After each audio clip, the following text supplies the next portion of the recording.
Hey guys, so this is our second lesson in Unit 6, and this is going to be about the common ion and pH effect on solubility. It's going to be super short and sweet, nothing too complicated. It's using all concepts we already know, but just going to do a quick video to go through it. Okay, so the common ion effect is that when a salt is dissolved in an aqueous solution of a different salt that has one of those same ions in common, what's going to happen is the common ion is going to decrease the solubility of the salts. Okay, so let's think for a minute, considering Le Chatelier's principle, why that would be. So if we have a salt like silver chloride and it's dissolving, if I have a common ion, that means I'm going to have either some silver already present or some chlorine already present. Well, compared to when there is none, that is the same thing. So a common ion is the same thing as adding product. And we know that when we increase the product, it causes the reaction to shift left, which is shifting it to more solid, so it's going to decrease the solubility. Okay, so let's look at this specific example. We're dissolving magnesium fluoride.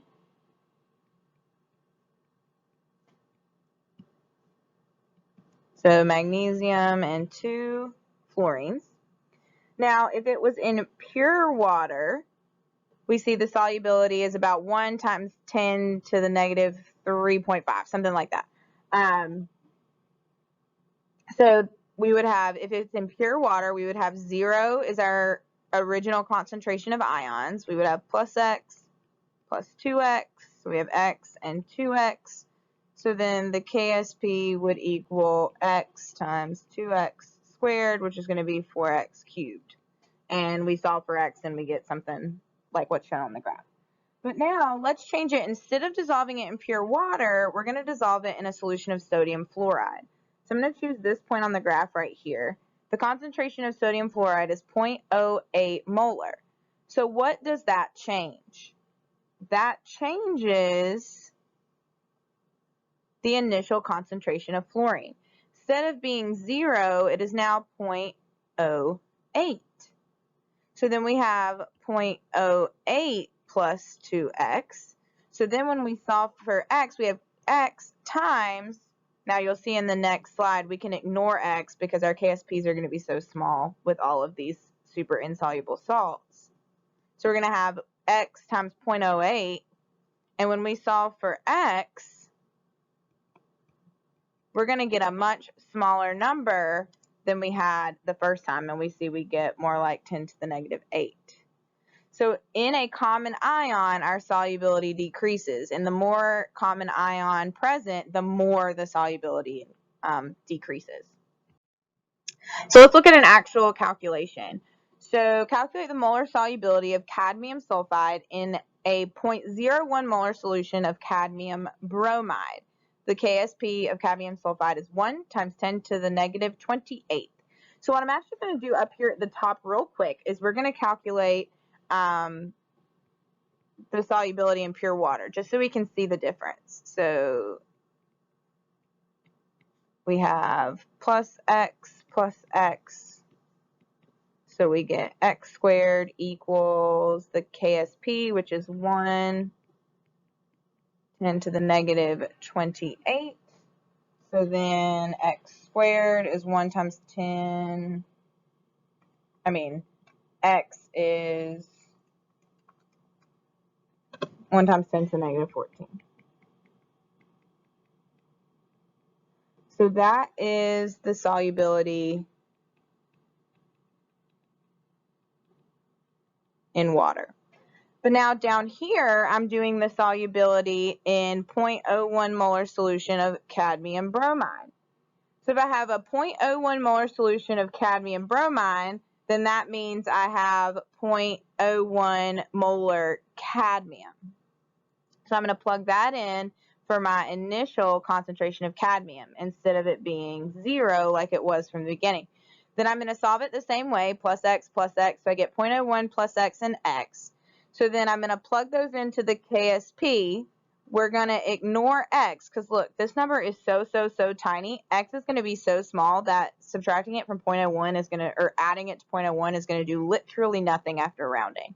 And we solve for x, and we get 1 times 10 to the negative 26. So 1 times 10 to the negative 26 is the solubility in 0.01 molar cadmium bromide. And when we compare the two, we see the solubility greatly decreased when we have that common ion.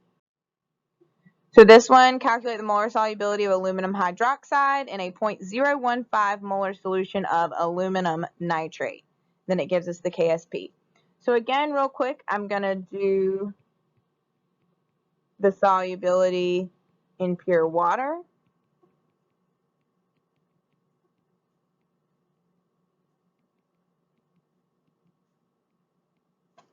So we get 2 times 10 to the negative 32 equals x times 3x cubed, which equals, 27x to the 4th.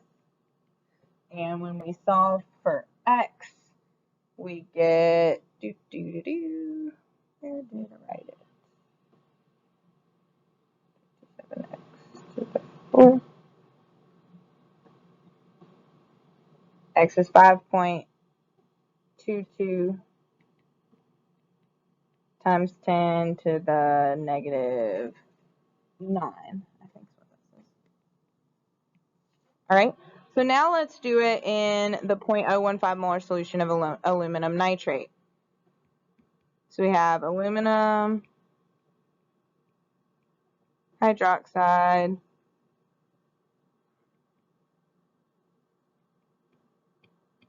Now, the initial concentration of hydroxide is still 0, but for aluminum, it's 0.015. Everything else is the same, plus x plus 3x. So now I have 0.015 plus x and 3x. I'm going to ignore that first x.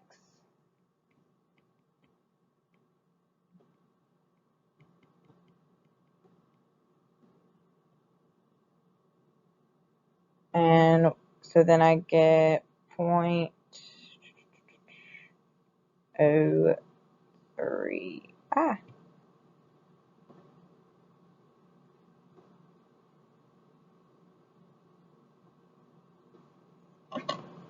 Like something with my work here is weird. 0.015 times, here, that's actually 27x cubed.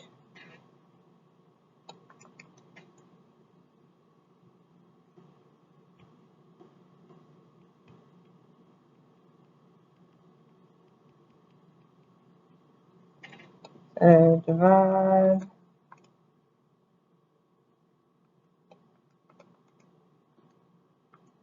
And then cube root, and we get 3.7 times 10 to the negative 11.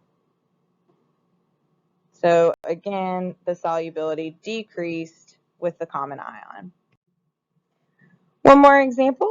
So we have silver bromide and sodium bromide. So I'm going to do it in pure water first. The question did not ask you to do that.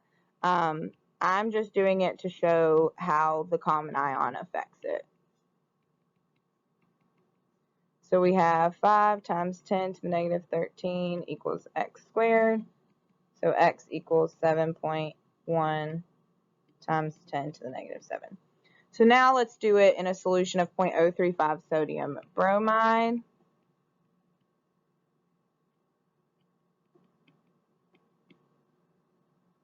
So now our initial concentration of silver is still 0, but our initial concentration of bromine is 0.035. So now I have x and 0.035 plus x, which we can ignore that x.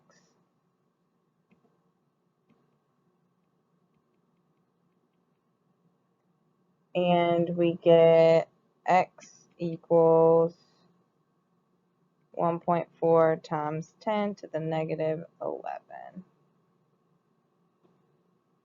So again, we decrease our solubility with that common ion. Something else that can affect the solubility is pH when we're dealing with certain salts. So the first is a hydroxide salt. So any hydroxide salt is going to dissociate into hydroxide ions. So when I increase the pH, so I'm making it more basic by adding hydroxides, this is the same thing as just the same thing as common ion. It's going to decrease the solubility because we're shifting it left. The only difference here is instead of just calling it a common ion, it's specifically hydroxide, so we do that by specifically increasing the pH. So maybe we add a bunch of sodium hydroxide or something like that. Now, the other way around, if I decrease the pH, that's by adding hydroniums, so making it more acidic. And we got to think about a secondary reaction that's going to happen.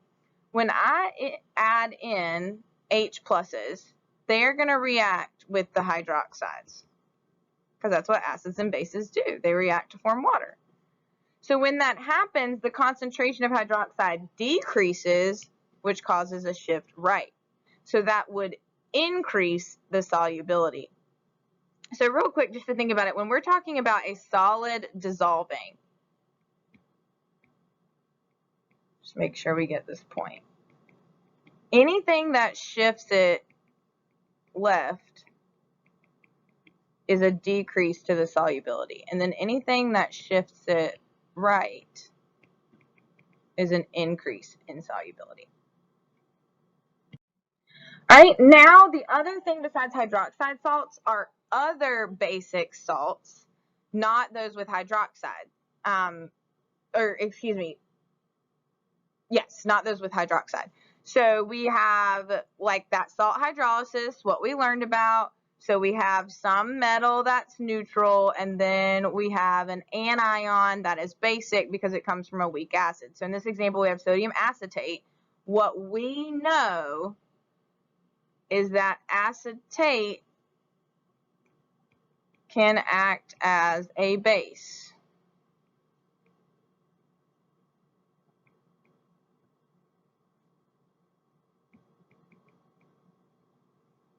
So